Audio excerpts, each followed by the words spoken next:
Assalamualaikum warahmatullahi wabarakatuh. Selamat pagi anak-anakku. Gimana kabarnya hari ini? Sehat selalu ya. Ketemu lagi dengan Bu Dwi di semester 2 nih. Berarti harus lebih semangat, lebih percaya diri, dan harus lebih sehat lagi. Di tema berikutnya, yaitu semester 2 itu tema 5. Tema 5 itu pengalamanku. Masih dengan yang sama, yaitu Bu Dwi akan mampu materi muatan matematika. Oke, hari ini muatan matematika subtema 1 dan 2 di tema 5. Ada 3 hal yang akan guru sampaikan. Yang pertama tentang macam-macam alat ukur, yang kedua satuan panjang, yang ketiga hubungan antar satuan panjang. Kita lanjutkan. Alat ukur itu ada 2 macam anak-anak. Yang pertama alat ukur satuan tidak baku. Itu ada jengkal. Jengkal itu berarti pakai tangan. Yang kedua itu ada langkah, berarti pakai kaki. Yang ketiga ada depak, itu pakai kedua tangan. Untuk yang kedua yaitu alat ukur satuan baku. Satuan baku itu berarti alat ukurnya ada penggaris yang biasa kalian gunakan di sekolah maupun yang di rumah pasti ada. Kedua adalah meteran. Seperti apa bentuknya? Nanti akan guru sampaikan. Alat ukur baku yang tadi penggaris dan meteran, ternyata ada perbedaan benda yang harus diukur. Penggaris untuk mengukur benda-benda yang pendek seperti pensil, ballpoint, menghapus, dan sebagainya. Sedangkan meteran itu ukurannya lebih panjang, misal meja, kursi, lemari, dan juga masih banyak lain yang bisa kalian ukur. Yang ketiga, mungkin kalian baru dengar, yaitu jangka sorong. Jangka sorong ini benda-benda yang bisa diukur bentuknya berupa lingkar. Oke, kita lanjutkan. Penggaris bentuknya sudah tahu ya anak-anak. Sedangkan meteran itu ada beberapa macam. Ada yang meteran pita, biasanya digunakan oleh ibu penjahit, yang ibunya menjahit biasanya punya di rumah. Sedangkan meteran yang biasa digunakan oleh tukang atau yang biasa mengukur jalan itu namanya meteran gulung.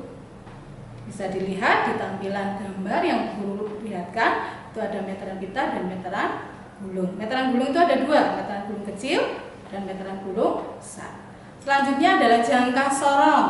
Nah, ini anak-anak, jangka sorong ini kalian bisa perhatikan di gambar, dia juga sedang mengukur benda yang berbentuknya lingkaran. Jadi jangka sorong itu berbeda dengan meteran maupun penggaris karena bentuknya harus berupa lingkaran. Lingkaran itu ada apa saja? Ada koin, ada mur, ada baut, dan sebagainya yang bentuk permukaannya lingkaran. Kita lanjutkan ya anak-anak. Satuan panjang. Satuan panjang pada penggaris itu berupa sentimeter. Sentimeter itu disingkat cm. Sedangkan pada meteran itu meter atau disingkat m. Jadi satuan panjang untuk alat ukur baku itu adalah cm, cm, dan m, meter. Selanjutnya ada hubungan antar satuan panjang. Ingat anak-anak, 1 meter itu sama dengan 100 cm, atau 100 cm itu sama dengan 1 meter. Jika dibuat ke soal bagaimana ya? Perhatikan, 3 meter.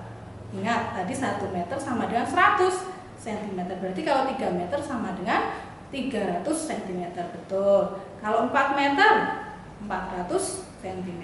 Sekarang dibalik. Jika yang diketahui cm disuruh mencari meternya. Berarti titik-titik meter sama dengan berapa? 500 cm. Berarti jawabannya adalah 5 meter. Titik-titik meter itu sama dengan 600 cm. Berapa meter ya? 6 meter. Ingat, kalian harus mengingat 1 meter sama dengan 100 cm. 1 m sama dengan 100 cm. Jadi kalau dibolak-balik, guru harap tidak bingung ya, karena ini soal masih sederhana. Itu anak-anak. Jadi hubungan antar satuan panjang meter dan sentimeter, guru ingatkan itu harus diingat materi yang 1 meter sama dengan 100 cm. Baik anak-anak, mungkin sampai itu dulu materi muatan matematika hari ini. Setelah ini, Bu Guru ingin tahu Bagaimana kalian mencoba mengerjakan di buku tugas yang sudah Bu Guru berikan? Bingung cari sekolah dasar yang bagus dan berkualitas? Yuk gabung di SD Muhammadiyah Klejo Kota Gede, Yogyakarta. Sekolah yang islami, cerdas sosial, cerdas akademik. Info lengkap bisa diakses di laman ppdb.sdmuhklejo.sch.id atau bisa menghubungi narahubung PPDB SD Muhammadiyah Klejo di 0896 6566 0025. Kami tunggu kedatangannya di SD Muhammadiyah Klejo. Terima kasih. Assalamualaikum warahmatullahi wabarakatuh. Halo anak-anak semuanya, bagaimana kabarnya? Semoga semuanya sehat walafiat dan selalu di dalam lindungan Allah Subhanahu wa Ta'ala. Amin. Perkenalkan, nama Ibu Ardisa Pangestu Nurwaskito. Bisa dipanggil Ibu Disa. Ibu Disa mengampu di kelas 2 Fatona.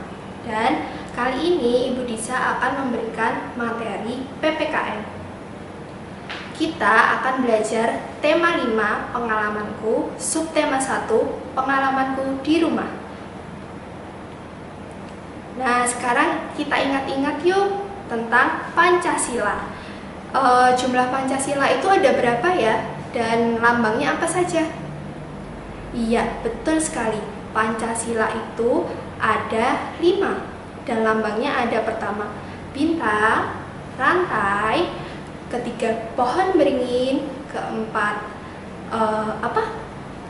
keempat ya betul sekali, keempat itu kepala banteng, kelima padi dan kapas. Yuk kita urutkan untuk Pancasila bunyinya dan juga lambangnya. Yang pertama, ketuhanan yang Maha Esa dengan lambang bintang. Yang kedua, kemanusiaan yang adil dan beradab dengan lambang rantai. Yang ketiga, apa anak-anak? Ya, Persatuan Indonesia, yaitu lambang pohon beringin. Yang keempat, kerakyatan yang dipimpin oleh hikmat kebijaksanaan dalam permusyawaratan perwakilan, yaitu lambangnya kepala banteng. Dan yang terakhir, keadilan sosial bagi seluruh rakyat Indonesia dengan lambang padi dan kapas. Nah, bagaimana? Apakah anak-anak sudah ingat Pancasila bunyinya serta lambangnya? Nah, hari ini kita akan belajar mengenai contoh sila pertama dan sila ketiga. Tapi kita membahas sila pertama terlebih dahulu, yaitu contoh sila pertama dalam kehidupan sehari-hari. Apa saja ya? Coba kita Pancasila pertama tadi apa ya? Oh, betul sekali. Ketuhanan yang Maha Esa, lambangnya bintang. Ketuhanan yang Maha Esa itu artinya berkaitan dengan hubungan kita kepada Tuhan yang Maha Esa. Contohnya apa ya dalam kehidupan sehari-hari? Ya, coba kita beri contoh. Yang pertama, menghargai teman yang berbeda agama. Kenapa menghargai teman yang berbeda agama? Karena di Indonesia itu terdapat beberapa agama, yaitu agama Islam, agama Kristen, agama Katolik, agama Hindu, dan agama Buddha. Jadi kita harus bertoleransi. Kemudian contoh yang kedua, sembahyang atau beribadah, menghargai teman yang ingin beribadah. Kenapa begitu, Bu? Karena seperti yang kita ketahui tadi, di Indonesia terdiri dari beberapa macam agama. Untuk itu, tempat ibadah sesuai dengan yang dianut atau dipercaya. Contohnya, agama Islam beribadah di masjid, agama Kristen dan Katolik di gereja, kemudian agama Hindu di pura. Jadi kita harus menghargai teman yang sedang beribadah dan bersembahyang. Kemudian contoh yang terakhir dari sila pertama, berdoa, yaitu berdoa sebelum dan sesudah makan, atau juga berdoa sebelum dan sesudah belajar. Oke, selanjutnya kita lanjut sila ketiga. Gimana ya tadi bunyi sila ketiga? Oh iya, betul banget, Persatuan Indonesia dengan lambang pohon beringin. Sila ketiga berkaitan dengan cinta tanah air dan kerjasama. Contohnya apa ya, Bu? Coba kita baca contohnya ya. Yang pertama ada upacara bendera. Yang kedua, bermain dengan teman tanpa membeda-bedakan suku, bangsa, atau ras. Yang ketiga, melaksanakan tugas piket atau tugas kelompok. Nah, bagaimana anak-anak? Sudah tahu belum contoh sila pertama dan contoh sila ketiga dalam kehidupan sehari-hari? Supaya lebih jelas, Ibu ada teks. Kita baca bareng-bareng ya. Udin berasal dari suku Jawa dan Budi dari suku Kalimantan. Mereka berteman baik dari kecil. Udin akan ke rumah Budi belajar matematika. Budi dan Udin kerja kelompok bersama. Setelah mendengar adzan zuhur, Udin pamit untuk sholat. Budi mengizinkan Udin untuk beribadah. Nah, dari teks tersebut kita telah yuk kita cari sila pertama dan juga sila ketiga. Nah, mana ya sila pertama dan sila ketiga? Kita bahas bersama-sama ya. Udin berasal dari suku Jawa dan Budi dari suku Kalimantan. Mereka berteman baik dari kecil. Itu adalah contoh sila ketiga. Kemudian, Budi dan Udin kerja kelompok bersama. Itu adalah sila ketiga. Kemudian, setelah mendengar adzan zuhur, Udin pamit untuk sholat. Kira-kira sila berapa? Ya, betul sekali, sila pertama. Yang terakhir, Budi mengizinkan Udin untuk beribadah. Kira-kira sila berapa? Ya, betul sekali, sila pertama. Nah, bagaimana? Apakah anak-anak sudah paham dengan contoh sila pertama dan sila ketiga? Mungkin materi hari ini cukup sekian dari Ibu. Ada kurang dan lebihnya dari Ibu, mohon maaf. Sampai jumpa di pembelajaran selanjutnya. Wassalamualaikum warahmatullahi wabarakatuh.